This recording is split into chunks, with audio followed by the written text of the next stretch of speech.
102.5 FM, KXSFLP San Francisco, and KXSF.FM. You're tuned into Spark, informing minds, inspiring ideas, igniting innovation. Let the conversation sink into your soul. This is Kellee Marlowe, host of Spark. Today I'm talking with Christina Maslach, a leading expert on burnout. The impact of her research on burnout has been recognized by the World Health Organization. We will be talking about what exactly burnout is and how to address it. If you are feeling signs of burnout, this is an important episode for you. Thank you for joining me on Spark today, Professor Maslach. I'm pleased to be here. How would you describe burnout, both psychologically and physically? Well, burnout is a response to chronic stressors. I've studied it in the workplace, so it's really more sort of focused on that, although people have argued it can be a response to stressors anywhere, and I'm sure we'll talk about that. But it's a response to chronic, everyday, constant kinds of stressors, and it arises because in some sense that chronic stress is not being well managed, either by the person or by the environment, the organization, the place where he or she might be working. And what we see happen with burnout are essentially three intertwined things. One is they experience a stress response, which is exhaustion. It can be both physical exhaustion. It can also be a kind of emotional exhaustion. You know, I can't take it anymore. I don't want to hear another voice, another thing happening. But it's more than just exhaustion. I mean, if it was just that, we would just call it exhaustion. But with burnout, more than that happens. And the second aspect of it is a kind of growing negative, hostile, cynical, real cynicism and distancing from the job and the people and the place and everything that's going on. And so rather than focusing on how to do your very best, you're trying to figure out how to do the bare minimum and get out of there. And that obviously has important consequences for how you behave, how you do the job. So the quality of the work begins to deteriorate. And then the third aspect that can also come along with that is not just a negative outward response towards what's happening around you, but a negative response to yourself. What's wrong with me? I'm not good enough. I can't handle this work. I don't want to be here. I've made a mistake taking this job, whatever those kind of things are. And that can lead to long-term depression or anxiety and things like that. So it's those combination, really, of those three things that defines burnout. You talked about disconnection that comes with burnout. Can you describe what's going on with disconnection? Well, it's a kind of a thing that you're getting overwhelmed by the work, not just the demands, but also the quality. It can be difficult. It can be stressful. It can be emotionally charged. So a protective device for that is usually to kind of distance yourself and be a little more neutral and not as involved. Okay, you're going to talk about the patient in terms of their room number or their disease rather than Mrs. Sanchez or something like that. So you make it less personal. It's like almost detached concern, dehumanizing it a little bit, making it something that you're not going to get as emotionally involved in. And that may be a way to help you get through all of the things that are necessary for you to do. The danger is that it can go too far, where you get to the point of saying, I don't give a damn about anybody or anything. I just want to be out of here. You can't actually get away, but you try and get away or distance yourself as much as you can. And that, again, as I said before, can lead to a real change in how you treat people, how you handle the tasks, arriving late, leaving early, all the kind of things that you can cut back on your involvement in the work. So that's really what the disconnect or the detachment is really all about. It can sometimes be a very protective thing to do, particularly for certain kinds of occupations. If you're a police officer, if you are first responders, if you are working in very difficult medical emergency situations, it's hard to deal with all of that all of the time. So trying to, in a sense, have a kind of a psychological armor on so you don't get overwhelmed by it, can be a way of coping with all of this, but when it goes awry and goes too far and too much and has negative consequences for people around you as well as for yourself, that's why we then call it burnout. So it sounds like disconnection is going to lead to negative impact to those around you, including those in your personal lives as well. Yeah. I mean, often with the interviews that I would be doing, it's not just with the person, but his or her family, spouse, kids, neighbors, et cetera, friends. When that person would be coming home, sometimes it would be like, don't talk to me. I don't want to hear another problem. I don't want to hear anything. Shut the door and go in another room kind of thing. I don't want to even be involved. I don't want to, with anybody. I just need peace, quiet, get away. So it can take its toll on your personal life, clearly, because you bring it home rather than trying to leave it where it was or having some way of transitioning so that you get out of all of this. Take some extra time, do something else, read a book, take a hike, play hoops with some friends or something that will get you in a better frame of mind to take on the rest of your life, really. You have mentioned that people tend to question themselves as well, where they're asking, what is wrong with me? Mm-hmm. Why do we do this? Why do we think it's us? And why are we questioning ourselves? There's a couple of reasons.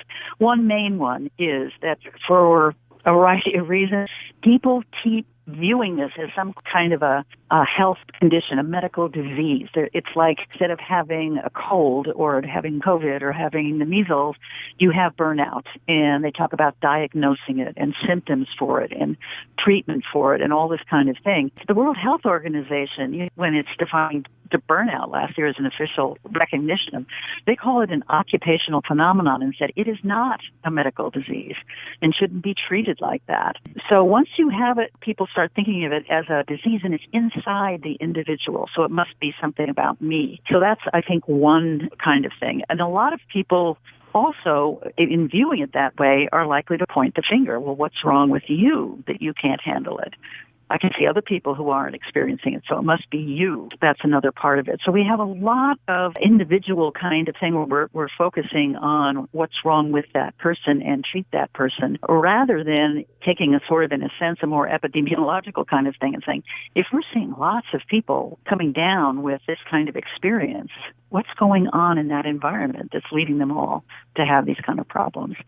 So we really need to look at the context in which this is happening. I mean, people don't burn out for no reason. They don't burn out just all by themselves. There's things going on, those chronic stressors in the environment. People may have different ways of coping, or they may have different ways of trying to respond to it, or they're in better or worse situations in terms of dealing with all of this. Those can be factors.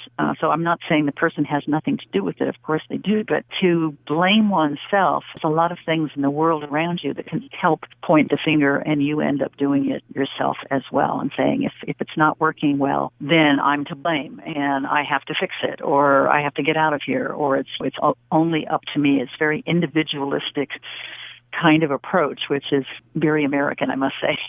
So you've heard that phrase, if you can't take the heat, get out of the kitchen, rather than saying maybe it's really too hot in the kitchen for people to do good work. So why can't we start looking at what's causing the problem there? So in a burnout, we're more likely to internalize the feelings of there's something wrong with me. And rather than looking outside and looking at the environment and saying, what is really affecting me right now? Yeah. And from a holistic standpoint, what does contribute to that? Let's say in the workplace to start. Well, workplace, home, I mean, what we have found so far, and when I say we, there's many researchers who've done work on this.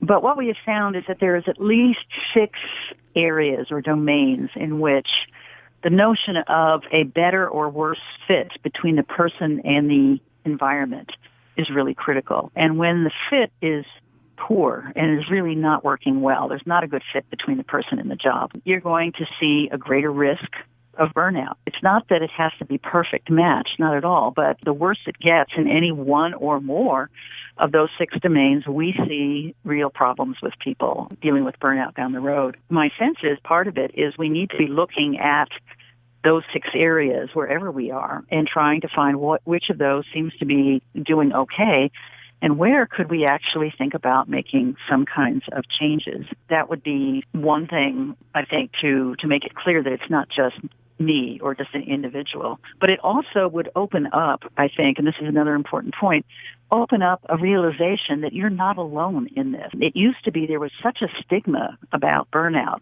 People wouldn't speak up. They wouldn't talk about what they're feeling and doing. And part of it was then saying that adds to the isolation, because you look around, everybody is saying, I'm fine, I'm doing okay. What's wrong with me? I'm the only one. Well, it turns out we call it pluralistic ignorance. Everybody's putting on a face to say, oh, I'm okay, really. The face you show, and so what everybody sees is we're doing okay, when in fact behind that, a lot of people are saying, I'm having problems. Once you know that there are many others, and that there are others maybe in your unit or your clinic or wherever you happen to be, then it changes the problem to not just what's wrong with me, but how come we are having some struggles here? What could we begin to do or think about or ask for or work on that would get us to a better place? And then those 6 areas, which I can describe briefly, would kick in, and those would give you starting points to sort of think about where to look for potential problems and potential solutions to them. Is it because people feel that their workplace won't address their issues, or is it because they feel like they can't raise these issues? They're waiting for the workplace to recognize that they're burnt out. Yeah. It could be both of those, and we've seen all kinds of variations along those things. But in both cases, waiting for the workplace to recognize that you're burned out or waiting for the workplace to do something about it is essentially saying, I have no power, I have no control over what I'm doing. Somebody else is going to have to fix it, and I'm helpless, and I'm just going to have to wait, or I'm going to have to walk at some point, if I can, somewhere else. Control, it turns out, is one of those 6 areas where you feel you don't have adequate autonomy and say and discretion over how I do my job, and that there are things that I can take on and use and come up with creative solutions or make the whole thing better and so forth. So control, that autonomy, is one of the key areas where the fit between people and the workplace is crucial. And when people are feeling out of control, that they have no say, that they are helpless, that somebody else has to take care of it and they're not sure it's going to happen, that can lead to burnout for sure and be part of the problem. The other areas I just want to mention, another one is the one people always think about, which is workload. Way too many demands and not enough resources and time and whatever to do them. And that certainly is tied into the exhaustion part of burnout. But it turns out often the other 5 areas are more critical for burnout. So I mentioned one is control. Another one is reward, positive recognition. It's not just money or benefits. It's that people notice and care and let you know when you've done something good. It's positive feedback. And does that happen periodically when you deserve it or not? Another area we're seeing a lot of importance more recently than in earlier years is what I'll call the workplace community. And that's really all about the relationships you have with other people on the job, your colleagues, your boss, the people you supervise, clients coming in or whoever, patients. And when there is support, when there are ways in which people can work effectively together to resolve problems and move forward, that's great. If you get bullying, if you get lack of civility, if you get put downs, if you get really hostile, throw people under the bus kinds of attitudes, that creates a very toxic social environment, and burnout will. We also see that there are another area of it is fairness. Whatever the rules are, whatever the processes are, whatever we're doing here, is it fair in terms of who does what, who gets promoted, discriminated against, or treated fairly, and so forth. So that's a huge one. And then finally, there's an area that we talk about as values, or meaning, which is what's important and why am I here doing this, and what do I take pride in and am motivated to do well because of something really, the value of the work that I'm contributing and so forth. And when people are put in really bad positions in terms of ethical dilemmas and doing things that are not really right but doing wrong, and I can't look at myself in the morning knowing what kind of job I'm going into and what I'm going to have to do, that kind of thing, then again, we see greater risk of burnout. People can get together with other colleagues as well as asking and talking to managers or other people. It's going to be really important to try and address these issues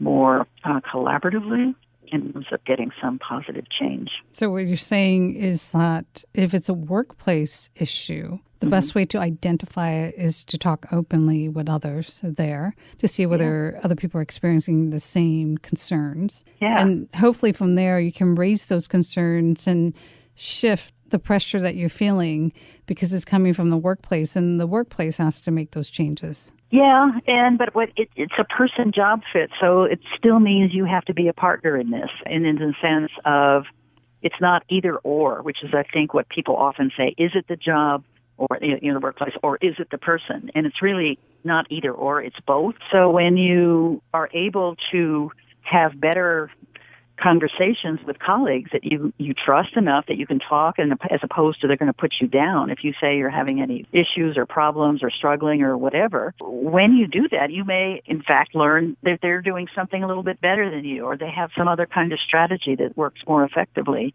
or that it could be, if we all recognize if we changed the workload and did this first in the morning, the rest of the day would go a little better. Find some collaborative solutions where you help each other out and essentially be part of that. Part of what we're seeing in that area of community, the social workplace, is that in recent years there's been a much greater emphasis in a lot of places on really a culture of fear.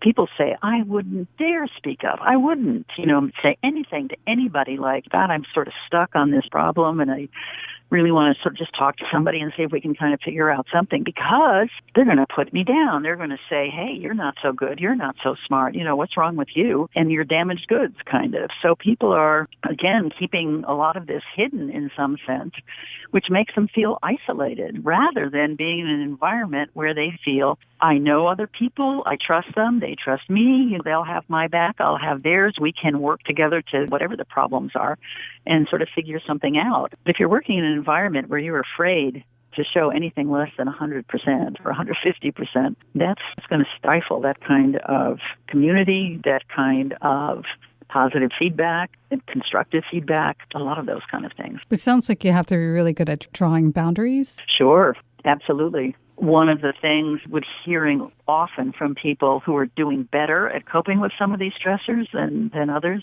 would be that they had all kinds of ways and when they would set boundaries between their work and between their home life, their neighborhood life, whatever, everything else that was going on in their life. And it's kind of like a decompression. If you think of if you're in one environment as a deep sea diver and you don't just jump out of the water as fast as you possibly can, you have to take it a little bit more slowly and decompress until you're back up on land in a different environment. Well, people often set boundaries in the sense of sometimes they don't set them. Sometimes they are set by other things, like you have a commute between work and home. It's time to listen to music or the radio or nothing, or just gives you time to get your head out of what was going on in the office that day. Or you're walking or biking or something, or you're sitting in the park and taking it easy. People would say, I don't take the first bus, or Bart, I wait a little while and do something else, sort of calm down and, get relaxed and get in better shape. Having a boundary that sort of, or a transition period between these kinds of environments is really, really helpful. It becomes more challenging when you have to work at home. Then those boundaries get really blurry. And you really sort of consciously say, wait, I'm working now, but I'm going to have other time where I'm definitely not going to do anything but be with the kids or cooking something in the kitchen or going out, whatever it might be. And that's true not only for work home, but boundaries between work time. We usually think of the 9 to 5, Monday through Friday versus the weekend. What are the boundaries for the weekend so that, you're not doing work those hours? And there are a lot of ways in which people would use hobbies, things they enjoy doing, and really working with their family and friends to say, okay, look, don't bother me here right now, but over here, I'm all yours. And really create those kinds of things that protect all the time you have to do very different kinds of things. What you're saying is that you have to be very good at setting boundaries to protect the space and time that you need for yourself. Oh, sure. You often have to ask other people to partner with you on that. Yes. But are you finding that people are having a hard time setting boundaries with the people they work with? Well, it's what they work with, but also who they live with, your family, or your friends, or your roommates, or whatever. They can also be part of setting the boundary. This is when you're going to go do your pottery class that you've always wanted to do. People respect that and don't bother you then. I'm seeing many people posting online about their burnout. Mm-hmm. Are you seeing this across industries? Yeah, it's happening everywhere. But the thing is, it's a very popular term. It's a term that is popular because people feel it's easy to apply to things that they may be experiencing. It's not clear that they're always talking about the same kind of thing when they use the term, I'm burned out. But the other thing that happens in terms of the popularity is it gets attached or glued on to other things. So now you hear COVID burnout, working at home burnout, all of those kind of things. And we would hear, we hear CEO burnout. We hear about managerial burnout. We hear midlife crisis burnout, millennial burnout. So burnout is being attached to all kinds of things. And what that essentially is saying to me, again, that's not the same as looking at it as a personal issue, a health concern, depression or something like that. It's really what I think of burnout really is more important is really as a red flag warning. It's saying there's something wrong here in the environment and what we're doing and how we're living. And it's causing this kind of inability to deal with all these chronic, daily, all the time stressors, wherever those might be. And across these different groups as well. Yeah. Oh, absolutely. Sure. So that's why, for me, for burnout, it's not about fixing the people who are saying it. What is the fact that it's happening and that people are talking about this? What is that saying about what else is going on to cause these kinds of issues? What is it about millennials that we need to call it burnout? What is it about working at home that we're calling that burnout or something like that, or parent burnout or whatever? If I can use a different analogy, if you think about miners going down in the coal mines and would send down a bird, a canary, in a cage first, and if the canary had trouble breathing, that was a sign that something was toxic, something was not healthy, and you needed to fix the mine conditions before you sent the miners down. It's not about fixing the bird and making it strong and tough and it can take whatever is going on down there. It's telling you it's a sign of something else that's important that you need to respond to. And I think really at some level, the more that people are talking about burnout and focusing on it and trying to say I'm trying to capture what I'm having to deal with, life that we're all having to deal with, is a sign that there are other things the world is changing. It's getting more demanding. It's getting more stressful. You have less control over it, all of these kinds of things. And we need to really pay attention to how are we going to make continuing improvements and adjustments to how we do work to make it healthy enough and productive enough that people will thrive rather than get beaten down. So we need to start thinking about this and working on it. But it sounds like we need to address it at the societal level. Yeah, but it really means looking at it in terms of a larger social, societal kinds of issue. And it could be not just the whole society, but what I'll call the more many societies within different groups and organizations and occupations and so forth. You might have to do if you're working in a hospital as a healthcare person. It will be quite different than if you're working as a teacher in a school. Well, the question is whether we have a culture of burnout, right? That burnout is okay. You're expected to work hard. Yeah. Some have argued that. I think it sounds too simple in some ways. But what it means to me is, what is it about the larger culture or the larger environment? What are the assumptions we're making and acting on that may be causing some difficulties for people to actually rise to the occasion and contribute and do the kind of thing that they can do in whatever function or job that they're in? So it's really trying to take it apart a little bit more to understand what's going on in that context. And it's not a brand new issue. There has been tons of work by all kinds of people in many, many different professions about what's going on in workplaces for many decades now. And there's a huge volume of research and evidence that shows that there are key factors that can make workplaces very unhealthy, bad places for human beings in them. And we've known that. We know where we can start. We know what we might do. But it always runs up against, but we have to do that in order to make a lot of money or be very productive or something. Stress has not been around or something for a long time. It has. But it hasn't been viewed as something that we really need to address more seriously. And I don't know if it, at this point, as we're going through the pandemic and all kinds of other things as well, that we're going to pay more attention to these issues, because we're going to have to. The question I have is, it seems like technology is making this worse in the sense that you're always connected. You can always be connected to work 24/7 if you allow yourself. That's where you're having problems with issues of control and boundaries and setting those kind of things. So, that can be a factor. I mean, the ironic thing is there's incredible connection through technology, but it's not always positive connections, in the sense of having social connections and relationships and people you can talk to and learn from and help out and all that kind of thing. People often talk about feeling very isolated. I have no one that I can really talk to, even though I'm getting all these demands coming constantly all the time, and I can't get the work done at the work, so I have to take it home and take another chunk of my personal life. What would be your top 5 recommendations for those who may be feeling that they're getting there and that they're sensing they're going to be heading for a burnout? One of the important things is to figure out how you can connect with other people that you can actually trust and work with and share what's going on and, put your brains and heads together on this. But trying to do it all by yourself all the time is not enough.